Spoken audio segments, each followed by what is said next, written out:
విజయం వెనుక ఉంటుందో మహిళ వెలుగుల్ని పంచి కరిగే కొవ్వొత్తిలా ఆ వెలుగే సత్యం శివం గుర్తిస్తే నీదే జయం ఒక మగువ శాపంతో పసివాడే గగనం ఒక మహిళ శపథంతో కొణికింది భువనం మధురం నీ చరిత్రం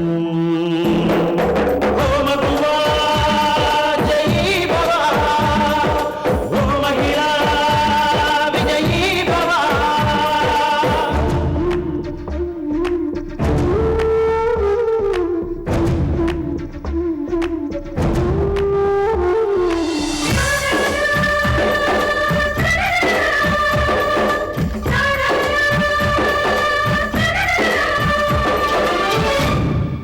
ఒట్టి మాటతో ఒక్కనాటికి రాదు రాదు జయము చిత్తశుద్ధితో చెమట ఊచితే అందదా విజయము పిడుగురాలిన అడుగు ముందుకు వేయుడే ధైర్యము మనసు చూపిన మార్గ మొదలగా సాగని పయనము అంతులేనిది నీ సహనము సాటి లేనిది నీ త్యాగము బతుకు బాటలో ఎన్ని వెతుకులాటలో మలుపు మలుపున ఎన్ని ఆటుపోటులో గెలుపే నీ ధ్యేయం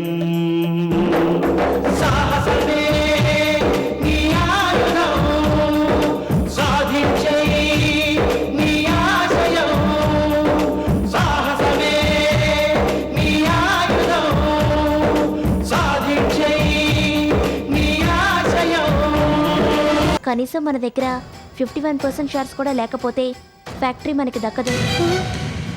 ఎట్టి పరిస్థితుల్లో 49% షేర్స్కి మించి అమ్మొద్దమ్మా.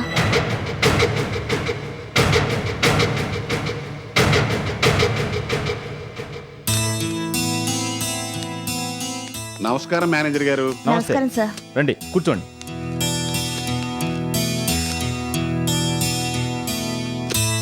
లారీకి తీసుకున్న లోను సరిగా కడుతున్నారా? మా లారీ లోను సక్రమంగానే కడుతున్నామండి, కానీ లక్ష్మీ గార్మెంట్స్ కోసం బాలాజీ తీసుకున్న లోనే సరిగా కట్టడం లేదు. అవునులేండి, కష్టాల ఊబులు ఇరుక్కున్నప్పుడు ఎక్కడి నుంచి తెచ్చి కడతాడు. అవును సార్, లక్ష్మీ గార్మెంట్స్ నష్టాల ఊబిలో ఇరుక్కుంది. ప్రస్తుతం వర్కర్స్ స్ట్రైక్ లో ఉన్నారు. మీరు గార్మెంట్స్ ఫ్యాక్టరీకి ఇచ్చిన లోన్తో Balaji Korea magnetic beds business మొదలుపెట్టాడు. అది డూప్లికేట్ అని, బోగస్ కంపెనీ అని తేలిపోయింది. కస్టమర్స్ కోర్టుకు వెళ్లారు. పోలీసులు ఆఫీస్ సీజ్ చేశారు. బాలాజీ ప్రస్తుతం అండర్ గ్రౌండ్ కు వెళ్ళాడు. బెడ్స్ కొన్న కస్టమర్స్ అందరికీ షటకోపం పెట్టాడు. లోన్ ఇచ్చినందుకు మీకు కూడా తప్పకుండా షటకోపం పెడతాడు. మీరు తగిన చర్య తీసుకోకపోతే మీ అప్పుకి ఉప్పు పాత్రే. అందుకే ముందుగా మీకు ఉప్పందించడానికి వచ్చాం. మంచి పనే చేశారనుకోండి, కానీ నాదో చిన్న సందేహం. లక్ష్మీ గార్మెంట్స్ మీదే కదా, దాని మీద యాక్షన్ తీసుకోమని మీరే పని కొట్టుకొచ్చి అంటుంటే నాకేదో అనుమానంగా ఉంది. మీరు అనుమానించాల్సిన పనేం లేదు. ఇప్పుడు మేము కలిసిలేం. విడిపోయి ఎవరి మటుకు వాళ్ళు బతుకుతున్నాం. సరే, విడిపోయారు, ఎవరు మటుకు వాళ్ళు బతుకుతున్నారు. అలాంటప్పుడు లక్ష్మీ గార్మెంట్స్ గురించి మీకేంటి అంత ఇంట్రెస్టు? విడిపోయినా ఆస్తి పంపకాలు ఇంకా జరగలేదు. ఉమ్మడిగానే ఉంది. ఏదైనా ప్రాబ్లం వచ్చి ప్రాపర్టీ లేకుండా పోయిందనుకోండి, మేము నష్టపోవాల్సి వస్తుంది కదా. అందుకే ముందు జాగ్రత్త చర్యగా లక్ష్మీ గార్మెంట్స్ ఎండి బాలాజీ మీద చర్య తీసుకోమని చెప్పాం. మీరేమో ముందు చూపు లేకుండా కూర్చున్నారు. సరే, మేం చెప్పాలని చెప్పాం, ఆ తర్వాత మీ ఇష్టం. అమ్మడు, వచ్చిన పని అయిందిగా, ఇక బయలుదేరదామా? వస్తాం సార్.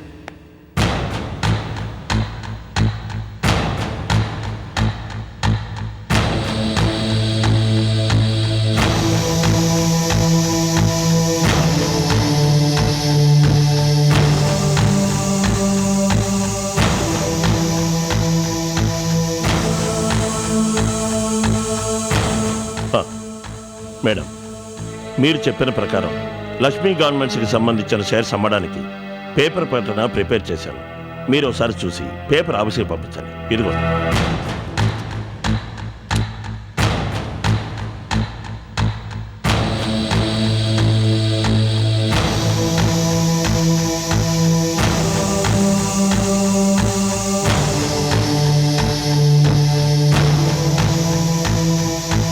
మేనేజర్, ఈ ప్రకటన రేపు అన్ని న్యూస్ పేపర్స్ లోనూ రావాలి. అలాగే మేడం.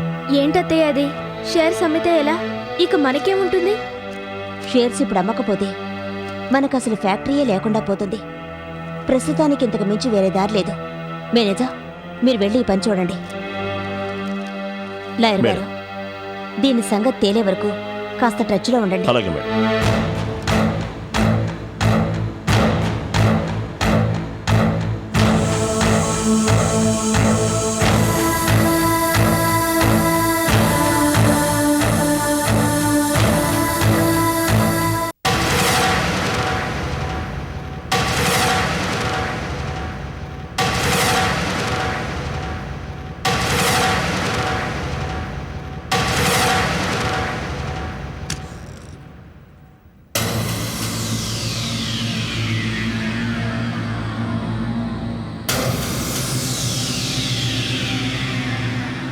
ఏమిటమ్మా అలా షాక్ అయిపోయావు?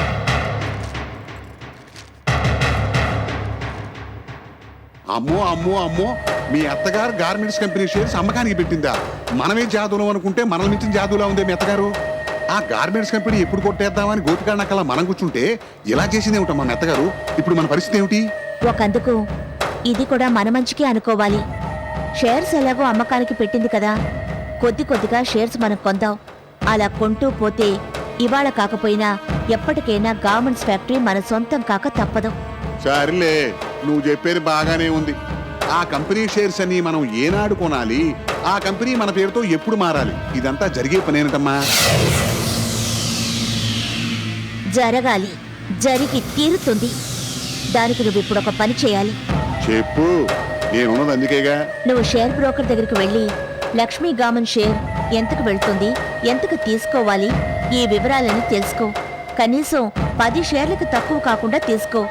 కానీ మనం తీసుకున్నట్టు ఎవరికీ తెలియకూడదు, మన పేరు బయటికి రాకూడదు. ముందు పని చూడు. అలాగే.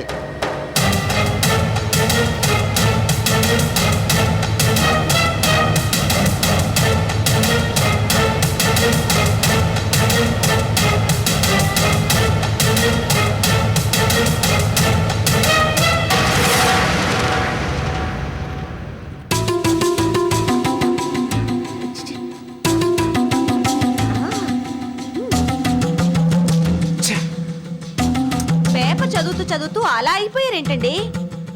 మా నాన్నగారు ఎంతో కష్టపడి మొదలెట్టిన గార్మెంట్ కంపెనీకి చివరికి ఇలాంటి గతి పట్టిందనమాట. ఈ న్యూస్ చూడడానికి ఎంతో బాధగా ఉంది. నాకు మాత్రం మహా సంతోషంగా ఉందండి. ఉంటుంది. ఎదుటివాడి బాధ నీకు బందర్లడ్డు కదా. బందర్ లడ్డే కాదండి, బంగారు గుడ్డుగా కూడా ఫీల్ అవుతాను. నా బాధ నీకెప్పుడు లాజిక్ ఉంటుందండి. కావలసిన వాళ్ళు కావచ్చు, కాని వాళ్ళు కావచ్చు. డైలీ ఎంతో మంది బకెట్లు తన్నేస్తుంటారు, బోర్డులు తిప్పేస్తుంటారు, హైపీలు పెడుతుంటారు. అవన్నీ పట్టించుకుంటే మనం బతకలేమండి. అయ్యో పాపం అంటూ జస్ట్ సానుభూతితో వాళ్ళకి సెండ్ ఆఫ్ ఇచ్చేయాలి. నెక్స్ట్ మినిట్ మనం ఆ సంగతి మర్చిపోవాలి. కళ్యాణ మండపం మనకి ఎలాగూ దక్కకుండా పోయింది. కనీసం గార్మెంట్ షేర్స్ అయినా దక్కేలా చూడండి. ఎన్ని కొనగలరో అన్ని కొనండి. ఏమండి? షేర్స్ లేవు, ఏమీ లేవు. అది జరిగే పని కాదు. ఏ ఎందుకు కాదు? మీరు గాని తలుచుకుంటే మొత్తం షేర్స్ కొనొచ్చు. కొనొచ్చు. నోటికొచ్చినట్టల్లా వాగడం కాదు. మీ ఇంట్లో మూలుగుతున్న నోటు తెస్తావా లేక అచ్చు వేస్తావా? అది తీసుకోండి, ఇది తీసుకోండి అని అనవసరంగా నన్ను టెన్షన్ పెట్టుకో. మంచి చెప్పినా కూడా టెన్షనేనా? ఇంకోసారి ఈ టాపిక్ అని ఎత్తావో పంచర్ అయిపోగలవు, జాగ్రత్త.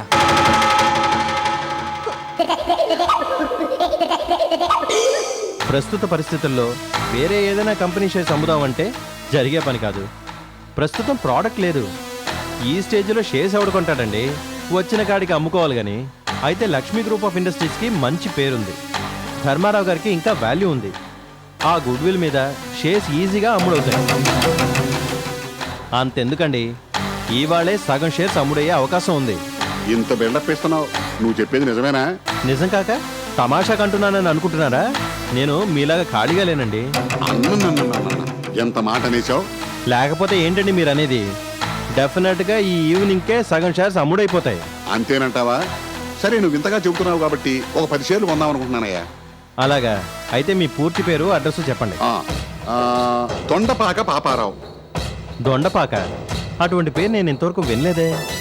వండపాక, తండపాక, గెండపాక, నిండపాక, ఈ పేర్లన్నీ విన్నావా? లేదు సార్. అదే మరి, మన దేశంలో ఎన్ని రకాల రోగాలు ఉన్నాయో అన్ని రకాల ఇళ్ళు పేర్లు ఉన్నాయి. నువ్వు రాసుకోవయ్యా. సరే అడ్రస్ చెప్పండి. నెంబర్ 420 చిత్రగుప్తా స్ట్రీట్, యమపురి నగర్, కైలాస కోన. 10 నిమిషాలు కూర్చోండి, రెడీ చేసి ఇస్తాను. వాయ్ 10 నిమిషాలేమిటి, 10 గంటలైనా కూర్చుంటాను. నువ్వు రెడీ చెయ్యి. వేడి వేడి మిరపకాయ బజ్జీల్లా, హాట్ కేక్లా గార్మెంట్స్ ఫ్యాక్టరీ షేర్స్ అమ్ముడుపోవడం ఖాయం. మనం ఆశించినట్టు గార్మెంట్ ఫ్యాక్టరీ మనకు దక్కటం చాలా కష్టం అమ్మడు. Stop it. కాదు, చేత కాదు, పని అవ్వదు, మనకి దక్కదు, ఇలాంటివి నాకు వినిపించడానికి వీల్లేదు. వీల్లేదంటే ఎట్టగమ్మా, ధర్మారావు గారి వల్ల ఆ ఫ్యాక్టరీకి విపరీతమైన పేరుంది. ఏదో లింగులింగుమంటూ 10 షేర్లు కొనంత మాత్రం చేత అది మనకు దక్కుతుందంటవా? దక్కదు. దక్కించుకోవాలంటే ప్లేటు ఫిరాయించాలి, రూటు మార్చాలి. అదేమిటో చెప్పు. తీసుకున్న 10 షేర్స్తో ఆగిపోకూడదు. మనకి తెలిసిన వాళ్ళ చేత, మనకి బాగా కావలసిన వాళ్ళ చేత మిగిలిన షేర్స్ అన్ని కొనిపించాలి. ఆ తర్వాత స్లోగా వాళ్ళ దగ్గర నుంచి మనం లాక్కోవాలి. అలా స్టెప్ బై స్టెప్ నరుక్కుంటూ వెళ్ళి ఫ్యాక్టరీని మన సొంతం చేసుకోవాలి. ఐడియా బాగానే ఉంది, కానీ మనకు తెలిసిన వాళ్ళు ఎవరున్నారా అని చిన్న సందేహం. కావలసినంత మంది ఉన్నారు. ముందు మాలిని ఒప్పించి 10 షేర్స్ తీసుకునేలా చేస్తాను. ఎవరో ఆ దిబ్బరుట్టా? అవును, నేను చెప్తే అది కాదందు. షేర్స్ తీసుకోవాలని నా షేర్ హోల్డర్ అయిన నీ మరిదిని తెగ కాకా పట్టాననుకో. అబ్బే, మన కాకాలు పనిచేయలేదు, ఆయన మెత్తబడలేదు. ఆ ఆశ పెట్టి ఈ ఆశ పెట్టి దోశలు పెట్టి మరీ ట్రై చేశాను. దోశలైతే తెగ మెక్కేశారు గాని ఒక్క షేర్, సింగిల్ షేర్ తీసుకోవడానికి కూడా ఒప్పుకోకుండా చిందులు వేయడం మొదలు పెట్టారు. ఏం చేయనక్క? మాలినేనా ఈ మాట్లాడుతున్నది? అవునక్క, ప్రస్తుతం మన పవరు కాస్త తగ్గింది. పవర్ తగ్గినా పొగరు తగ్గకూడదు. చూడు మాలిని, మన ఆడవాళ్ళు తలుచుకుంటే ఏదైనా చేయగలరు. ఆయువు పట్టు మన చేతిలో ఉందన్న సంగతి మర్చిపోకు. అందులోనూ నువ్వు తలుచుకుంటే పని కాకపోవడం అంటూ ఉంటుందా? నీ సవతి అదే గీత కళ్ళెదుటి నువ్వు మీ ఆయన్ని గుప్పిట్లో పెట్టుకొని కుప్పిగంతులు వేయించావు కదమ్మా. ఆ రోజులే వేరు. ఆ రోజైనా ఈ రోజైనా మాలిని మన ఫ్యాక్టరీ షేర్స్ ని తాడు బొంగరం లేని తవిటేగాడెవడో అనుభవించడం దేనికి? అదేదో మనమే అనుభవించొచ్చు కదా. మెల్లమెల్లగా పావుల్ని కదుపుతూ మొత్తం షేర్స్ అని కొనేద్దాం. ఫ్యాక్టరీని సొంతం చేసుకొని జాయింట్ వెంచర్ గా జెండా ఎగరేద్దాం. అందుకని ఏదో విధంగా మీ ఆయన ఒప్పించు. కనీసం 10 షేర్లన్నా నువ్వు తీసుకోక తప్పదు మాలిని. సరే, నువ్వు ఇంతలా చెప్తున్నావు కాబట్టి ఈ రాత్రికే మా ఆయనకి గాలం వేస్తా. అబ్బా, రాత్రి దాకా వాయిదా వేయడం ఎందుకు మాలిని? ఇప్పుడే మీ ఆయన ఆఫీస్కు వెళ్ళి నీ టాలెంట్ ఏమిటో చూపించి గార్మెంట్ షేర్స్ కొనేలా ఒప్పించు. నీ శక్తి నీకు తెలియదు మాలిని. నువ్వు ఆంజనేయ స్వామి అంశ. అక్క, ఇదిగో ఇప్పుడే వెళ్తా. ఇలాగ వెళ్తావా? ఈ చీరలో అప్పలమ్మలా ఉన్నావు. ఎంచక్కా మంచి చీర కట్టుకొని పువ్వులు నగలు పెట్టుకొని పర్ఫ్యూమ్ కొట్టుకుని టిప్ టాప్ గా వెళ్ళు మాలిని. మీ ఆయన అప్పడవైపోయేది అప్పుడే. అంతేనటవా? అంతే. సరే, ఇక చూసుకో నా సామి రంగా. మా ఆయన్ని డంగయ్యేలా చేసి ding dong bell కొట్టిస్తాను.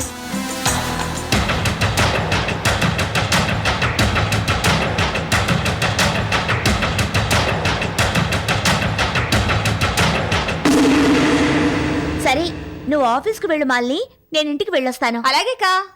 సీతకొచ్చి garments factory shares తీసుకుంటే మంచిదని అంటుందండి.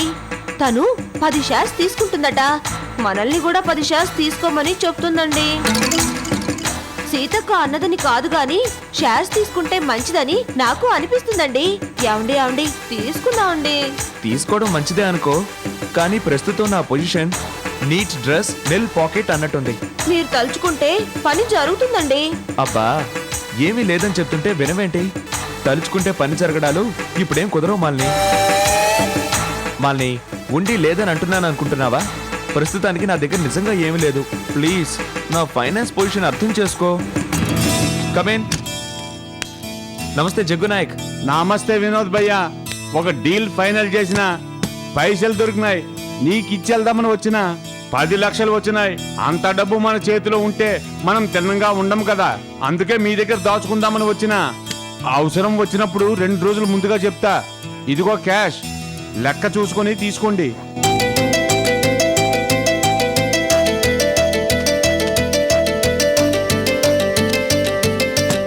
సరిగ్గా ఉన్నాయి, వెళ్ళండి. వస్తాను భయ్యా. ఏమండి, వెతకపోయిన తీగ కాలికి తగలడం అంటే ఇదే కదా? కాదు, పరుల సొమ్ము బరువు చేటు. కడుదు గుడ్డేం కాదు. షేర్స్ కొనడానికి డబ్బెలా వస్తుందా అని ఆలోచిస్తుంటే 10 లక్షలు పాక్కుంటూ వచ్చాయి. ఏమండి, ఈ 10 లక్షలు పెట్టి షేర్స్ కొందామండి. ఏంటి, ఈ 10 లక్షలు పెట్టి షేర్స్ కొందామా? అవునండి. ఈ 10 లక్షలు ఇచ్చిన వ్యక్తి ఎవరో తెలుసా? జగ్గు నాయక్. పేరు కాదు, ఆయన గురించి తెలుసా అని అడుగుతున్నాను. ఏంటి తెలిసేది? ఆయన కూడా మనలాంటి మనిషి కదా. తేడా రానంత వరకు మనలాంటి మనిషే. ఏ మాత్రం తేడా వచ్చినా మనిషి కాస్త మృగం అవుతాడు. చాలా డేంజరస్ ఫెలో. అతను అడిగిన వెంటనే డబ్బు ఇవ్వలేదనుకో, బాడీలో ఉన్న ఇంపార్టెంట్ పార్ట్ ఏదో చూసి మరీ తీసేస్తాడు. ఈ మధ్య ఒక అతనికి ఫైనాన్స్ ఇచ్చాడు. చెప్పిన టైంకి అతను తిరిగి ఇవ్వలేదని చూపుడు వేలు నరికేశాడు. ఊరుకోండి మీరు మరీను. అతనికి డబ్బు కావాల్సి వచ్చినప్పుడు 2 రోజుల ముందుగా చెప్తానంటున్నాడు కదా. ఆలోగా మీరు సర్దుబాటు చేయలేరా? మీరు తలుచుకుంటే ఏదైనా చేయగలరండి. సపోజ్ సర్దుబాటు కాలేదనుకో, వాడి చేతిలో నేను సర్దుబాటు అయిపోతాను. అబ్బా, ఏం చెప్తారండి కబుర్లు. ఇప్పుడు వదులుకుంటే మళ్ళీ మళ్ళీ షేర్స్ కొనగలవా? ఆ ఛాన్స్ ఎప్పుడు రాదుగా. షేర్స్ తీసుకుందామండి.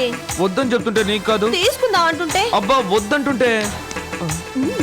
మీరు వద్దంటే మాత్రం నేను వింటానా? మళ్ళీ Bye, మళ్ళీ bye, ఏయ్, మళ్ళీ bye. ఏయ్, ఆగు మళ్ళీ. మేడం, 51% షేర్స్ మనం ఉంచుకొని 49% షేర్స్ అమ్మితే ఇప్పుడు మనకున్న ప్రాబ్లం సాల్వ్ కాదు. కనీసం 65% అన్నా అమ్మి తీరాల్సిందే.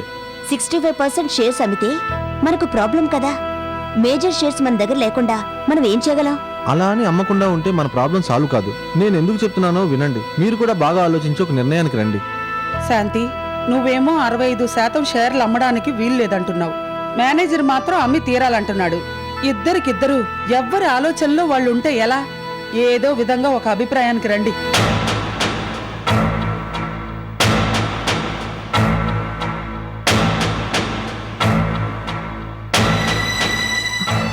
అమ్మా, నువ్వు ఇంటికి వెళ్ళు, నేను ఇప్పుడే వస్తాను.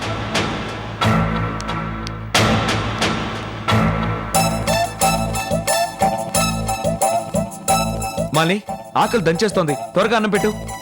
ఏం ఉంటే ఆ వేసి పెట్టు. అబ్బా ఏం ఆకలిరా బాబోయ్.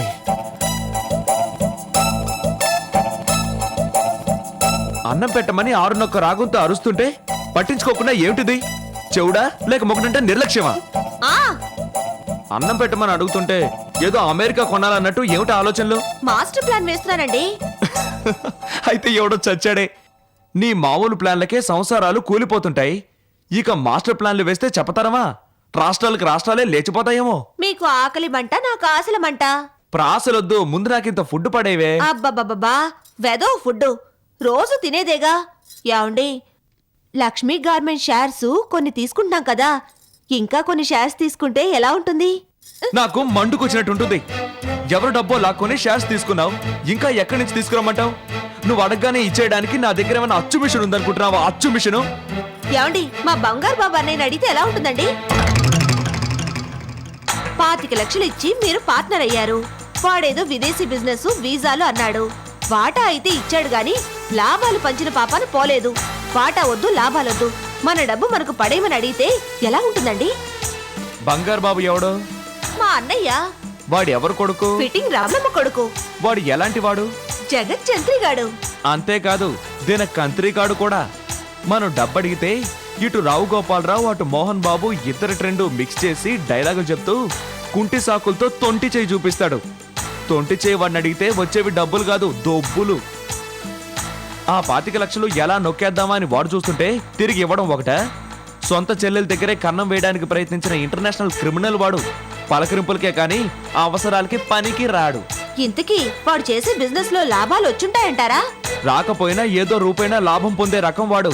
ఆ సంగతి చెప్పడు, లాభం పంచడు. ఆ 25 లక్షలు అనామత్ ఖాతాలో జమేసుకోవచ్చు. ఎందుకు జమ్మేసుకోవాలండి? ఏమండి, మా అన్నయ్యకే ఫిట్టింగ్ పెట్టే ఆలోచన ఒకటి వచ్చిందండి నాకు. వాడు చేసే బిజినెస్ మనమే సొంతంగా చేస్తే ఎలా ఉంటుంది? ఆహా, మిమ్మల్ని కన్నా ఆ మహాతల్లికి మొక్కాలే. ఒకళ్ళని మించిన వాళ్ళొకళ్ళు కదా. చెయ్యొచ్చు, వీసాల బిజినెస్ చెయ్యొచ్చు. అమాయకులైన నిరుద్యోగుల్ని మాయ చేసి విదేశాలు పంపించొచ్చు. కానీ దాంట్లో మనకు నాలెడ్జ్ నిల్లే. విదేశీ ఏజెంట్లు ఎవరో మనకు తెలియదే. అదొక ఓషన్ అంత సబ్జెక్ట్, అదో విష సర్కిల్. నీ తోడబుట్టిన వాడు మొలతాడు కట్టింది మొదలు దాంట్లో రాటు తేలాడు. ఎన్నో డక్కాముక్కీలు తిన్నాడు. మనం చెయ్యాలంటే మీ అన్నయ్య లాంటి వాడి సలహా మీద ఆధారపడాలి. కృషి ఉంటే మనుషులు ఋషులవుతారు, మహాపురుషులవుతారు. పుట్టుకతోనే అన్నీ ఎవరికి చేత కావండి. ప్రయత్నిస్తే ఏదన్నా సాధించొచ్చండి. మన అవసరాలే మనకి అన్ని నేర్పుతాయి. కనీసం చిన్న క్లూ దొరికినా మనం ప్రయత్నించొచ్చు. ముందు ఆ క్లూ దొరకడానికి ప్రయత్నించండి.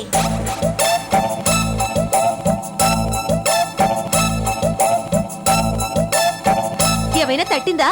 తట్టలేదు పుట్టలేదు. అసలు ఆ బిజినెస్ మంచిది కాదని నాకు అనిపిస్తోంది. చాలే ఊరుకోండి. చేతగాని కబుర్లంటే ఇవే మరి.